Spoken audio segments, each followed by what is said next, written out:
Olá, estamos de volta com a do Vale Saúde e hoje o nosso convidado é o Edgar Mansur Salomão.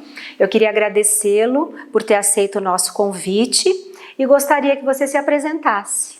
Eu que agradeço, Beth, é um prazer estar com você. Como você falou, eu sou Edgar Mansur Salomão, sou biomédico e advogado. Biomédico formado em 1984, quando acho que você nem tinha passado perto de nascer ainda. Só que Aí não. tive um hiato de trabalhar com advocacia, passei 2 anos morando em Portugal. Quando eu voltei para Avaré e acabei assumindo o Laboratório Mendel para voltar para as análises clínicas. Legal. Edgar, fala pra gente, assim, qual é a sua opinião com relação ao pós-Covid? Embora a gente ainda tenha casos de Covid, isso não acabou, né? Mas em número mais reduzido, o que você vê, como você vê essa situação do pós-Covid? Se você me permite, eu vou fazer um apanhadozinho mais ou menos geral desde o começo, porque fique à vontade. Eu acho que é uma situação tão grave que nós passamos e estamos passando ainda. Sim. Que é aquela situação de você ter que trocar o pneu do carro com o carro em movimento. Né? Então foi uma coisa que veio e atropelou o mundo inteiro e não se tinha a menor ideia do que era, como acontecia, o que causaria e quais seriam as sequelas. Sim. Né? Então, de repente, assim, pessoal de saúde, vocês vão ter que tomar uma atitude. E a gente não sabia nem por onde começar. Né? Então, a coisa foi mais ou menos empírica. É um vírus, trata-se como virose. Não, mas é uma gripe, trata-se como gripe. E aí a coisa foi evoluindo de uma maneira até que uma médica brasileira, que eu infelizmente não vou lembrar o nome dela, ela falou assim, isso tem um componente de coagulação. O grande problema, porque começou no clínico geral, passou para o pneumologista, porque afetava o pulmão, e quando chegou no pneumologista, perceberam que eram microcoágulos que infestavam o corpo inteiro, e essa médica falou assim, vamos começar com heparina. E aí a coisa começou. O mundo nunca, eu acho que nunca se mobilizou tanto para achar uma solução, nunca se botou tanto dinheiro, nunca se botou tanto cientista trabalhando. Foi investido muito na saúde, né? Muito. Todos os países, E né? no final das contas, óbvio que passa longe de ser bom, mas isso tudo vai deixar um legado. Sim, uma história. É um legado, inclusive para nós do estado de São Paulo. Por exemplo, no começo, eu estou desviando um pouquinho, mas é só para não perder o fio da meada. No começo, o São Paulo tinha 2.000 leitos de UTI. Hoje não, nós chegamos a ter 30 mil pessoas internadas em UTI no estado de São Paulo. Sim. Então é um legado que fica, óbvio que nós não vamos ter 30 mil leitos, mas nós vamos ter muito mais do que tínhamos. Sim. Né? Então vamos voltar aqui naquele soco no estômago que foi o começo da pandemia, e que está lá na China, não vai chegar aqui nunca, e de repente engoliu o mundo inteiro e alguma coisa precisava ser feita. E realmente foi feito. Todo mundo fala assim, no começo porque a gripe espanhola matou 60 milhões de pessoas, Covid matou 6 milhões de pessoas. Só que a gripe espanhola foi há 100 anos atrás, não tinha medicina decente, não tinha investimento. Nem recursos, né? Nada, não tinha nada. Né? Então, vamos na parte do teste em si. No começo não se tinha um teste para fazer. E começaram a aparecer os testes de anticorpos, que você tinha na bula dele, assim, olha, a hora certa de fazer esse teste é com 10 dias de sintoma. E mesmo assim ele pode não dizer que está certo. Dá um falso positivo, falso negativo. Né? Aí você fala assim, ok, vamos fazer? É o que temos, nós temos que ter um ponto de partida. Né? Só que até o cara com 10 dias de sintoma, ele já contaminou. Na época você tinha uma taxa de contaminação de 3:1. Cada um contaminava 3. E a coisa foi exponencialmente crescendo. E aí, em cima de estudo, investimentos, chegou no RT-PCR, que ainda é o padrão ouro. Mas é um teste que acontece com ele. Ele é um teste mais caro, muito mais caro, que exige equipamentos caros, e ele tem um tempo que demora para ficar pronto. Sim. Com a evolução, chegou-se no teste do antígeno. O antígeno também, mesma forma de coleta do RT-PCR, com um detalhe, ele fica pronto em 15 minutos. Num primeiro momento também fala, mas espera aí, é confiável? Mas aí precisava fazer o outro para confirmar. Pois é, Né? e aí se perdeu muito tempo com RT-PCR. E a gente tinha um tempo também, né? Por isso que tinha aquela orientação. Se você sentir algum sintoma, fique em casa, use máscara, algumas coisas assim, até você chegar naquele ponto. Era o mínimo que você podia fazer. Que se esperava de um sintoma. De um sintoma, porque você não tinha onde se socorrer, você não tinha como evitar. Né? E quando você coloca isso, a gente vai vendo todas as modificações que foram de conduta mesmo, conduta médica do pessoal mesmo, médico. Né? No primeiro momento, fala assim, não usa máscara. Né? Aí quando você vai ver por que não usa máscara, pô, na verdade é o seguinte, não usa máscara porque não tem máscara nem para o pessoal da saúde. Se a população inteira começar a usar máscara, os caras da saúde vão morrer, como morreram muitos. Mas a gente se viu, aí foi visto que não tinha como não usar, né? Exatamente. Porque as coisas começaram a se alastrar de uma forma que, se não fosse minimamente... E olha, eu sendo sincero com você, eu continuo usando máscara. E vou continuar usando máscara. Eu acho muito prematura essa liberação do uso de máscara. Nós temos uma situação a nível mundial, porque não se trata de nós. Não se trata da Beth, do Edgar, de Avaré, do estado de São Paulo, do Brasil. Se trata do mundo inteiro. Enquanto não acabar em todos os cantos, vai continuar existindo. Então você pega um continente como a África, que é extremamente populoso, e que você não tem 15% do povo vacinado. Você pega um estado de Roraima, que acabou de atingir 50% da população vacinada. Eu acho que em determinados ambientes, eu acho que seria mais seguro, né? Ainda o uso. Em outros, onde tem poucas pessoas dentro de um ambiente, você está mantendo um distanciamento, eu acho que é viável. Mas a gente tem que ver também a questão das pessoas com comorbidade, das pessoas que têm um risco maior, que têm algum outro problema de saúde. Né? E isso é uma coisa que hoje a gente sabe, mas no começo a gente não sabia. Então, mas né? como a gente hoje tem o conhecimento disso... Então era tudo tão desesperador, mas tão desesperador, porque isso não exigiu da gente, pessoal de saúde, você é de saúde, não exigiu só trabalho. Sim. Exigiu muito estudo.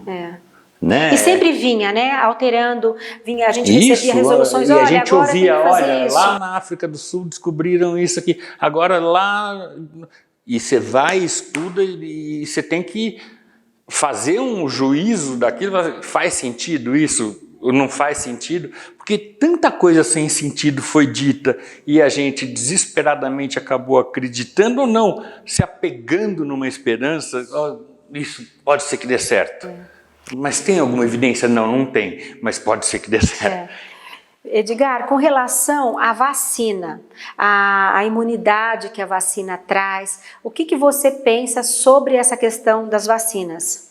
Olha, Beth, graças a Deus que o povo brasileiro é um povo acostumado à vacinação, né? Porque ainda hoje é o que nós temos, é a vacina. E nós vimos que isso está dando não precisamos resultado não bom. Precisamos nem discutir né? muito, basta você olhar um gráfico Sim. de casos e de óbitos. De número de internações em UTI também, né? Qualquer os casos gráfico mais que graves, né? A gente viu que diminuiu os casos graves. Qualquer gráfico que você veja diminuiu tudo. Alguns casos ainda existam, né? A vacina diminuiu tudo muito. De uma forma muito rápida e eficiente, né? Eu costumo falar, a gente só chegou aqui porque nossos pais nos vacinaram, né? Então a gente continua... Eu também sou muito a favor da vacina, sempre fui. A gente já nasce tomando vacina. Isso. E graças a Deus isso é uma cultura do brasileiro. Sim, e nunca foi questionado, né? A questão de onde vem a vacina, quais são os componentes da vacina. E nessa pandemia, algumas pessoas ainda questionavam algumas coisas, né? E a gente viu que isso não tinha sentido. Quantas pessoas ouviram falar da Pfizer antes dessa situação? Sabiam da existência da Pfizer? Muito poucos. Hoje todo mundo fala Pfizer, Oxford. Por quê? porque de alguma forma se tentou desmerecer algo que não tem como desmerecer, né? Ninguém nunca perguntou aquela vacina, a gotinha do Zé Gotinha, aonde é feita? Ok, é feita no Butantan, mas tem insumo da China. Mas nunca ninguém questionou. Nunca ninguém questionou. E muita gente talvez nem saiba que é feito no Butantan. É verdade.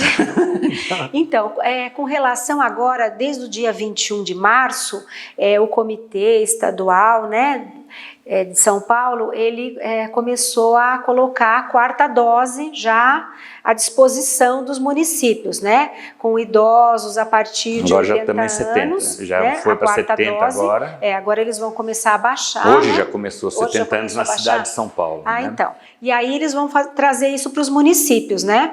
E isso, na verdade, acabou acontecendo porque nem naquele pico de 2020 e 2021 não morreram tantos idosos como com o aparecimento da Ômicron, né? Então eles resolveram começar a partir dessa idade para ir diminuindo. O começo já foi assim também, né? Na primeira dose lá em janeiro do ano passado,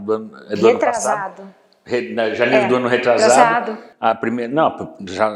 janeiro de 2021, 2020. né? A primeira dose já foi a partir dos mais idosos e pessoal com comorbidade. E agora a 4ª dose também já está. O que você acha dessa 4ª dose? Você concorda que isso vai ser uma coisa até constante, como, por exemplo, a vacina da gripe? Todo ano a vacina da gripe vem, né, principalmente para os profissionais da área de saúde e depois para as demais pessoas da população. Você acredita que a vacina vai ser uma constante também anual, uma constante junto com a vacina da gripe para minimizar essas questões de gripe, do Covid? Talvez como é que você pensa nisso? Agora seja um spoiler, como o pessoal fala hoje, spoiler, mas o Butantan já trabalha com um produto único, que é a gripe e Covid num único produto, ou seja, numa única picada. Agora, requer um monte de estudo, porque a gente tem que traçar um gráfico da perda da imunidade. Porque a vacina ela tem um prazo de validade. Sim, como a da gripe, né? Como a da gripe.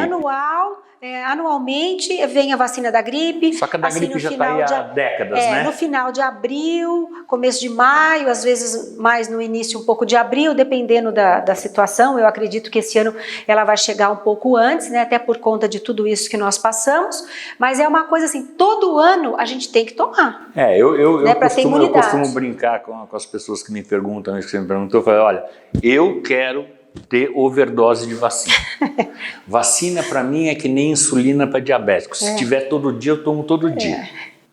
Porque é tão gritante o efeito benéfico que essa vacina em específico da Covid, seja ela qual for, seja ela de vírus inativado, seja ela de RNA mensageiro, seja o que for, é tão gritante o benefício que ela trouxe, a diminuição até de casos, de internação, de óbito. Tudo, né? Uma forma... O índice de transmissão, você vê que nós chegamos a ter uma transmissão 4,0, ou seja, acima de 1 é sempre muito ruim, porque quando é um está passando para o outro, ou seja, é 100%. Né? E até hoje nós estamos em 0,4, 0,3. Né? Edgar, com relação ao número de testes, né, a gente sabe que houve uma queda brusca dos números de testes do Covid. Você acha que isso se atribui às farmácias também estarem fazendo os testes? Você atribui assim, a uma sensação de sossego mais da população, está mais tranquila com relação a isso? É um engano. Como é que você vê isso? E é um engano, né? Na verdade, assim, eu acho que... Porque os casos estão ocorrendo ainda, né? Os casos estão ocorrendo, só que o que causa isso? No auge, nesse começo de ano, que a coisa explodiu, que chegou um momento que aqui em Avaré, por exemplo, não tinha teste. Eu cheguei a ter 3, 4 dias que eu fui para São Paulo às 5 da manhã para voltar ao meio-dia trazendo o teste para poder fazer teste à tarde. Isso durante uma semana, foi a semana inteira, todo dia. Entendi. Porque não tinha teste em Avaré, né? Então a gente fazia 30, 40, 50 testes por dia.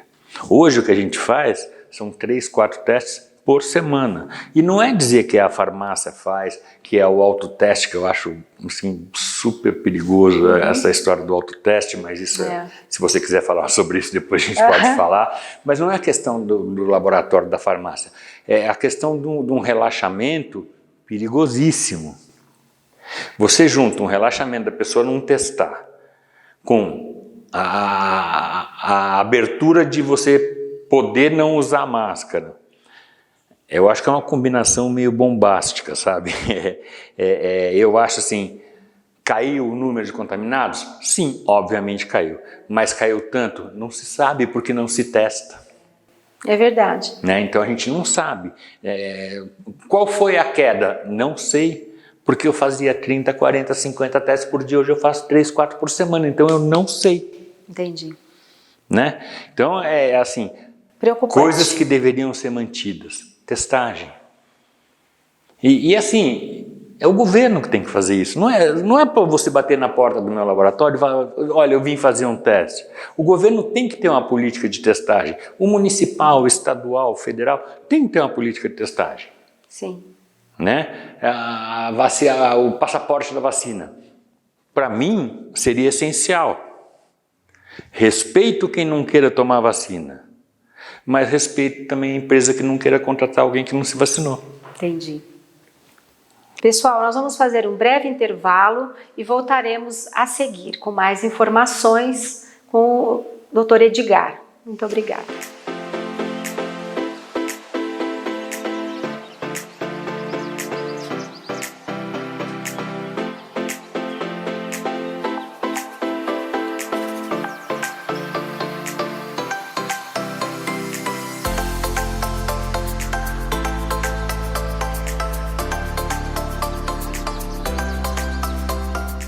Você sabia que o tratamento precoce salva vidas? Não espere pelos sintomas. É mais tranquilidade para você e sua família. Laboratório Mendel. Você pode dividir no cartão de crédito. O momento é de pensar na vida, de cuidar da saúde, da nossa e de quem amamos. Laboratório Mendel. Sua nova opção em Avaré. Avenida Paulo Novaes, 699, ao lado da Padaria Avenida. Atendimento de segunda a sábado a partir das 6:30 da manhã.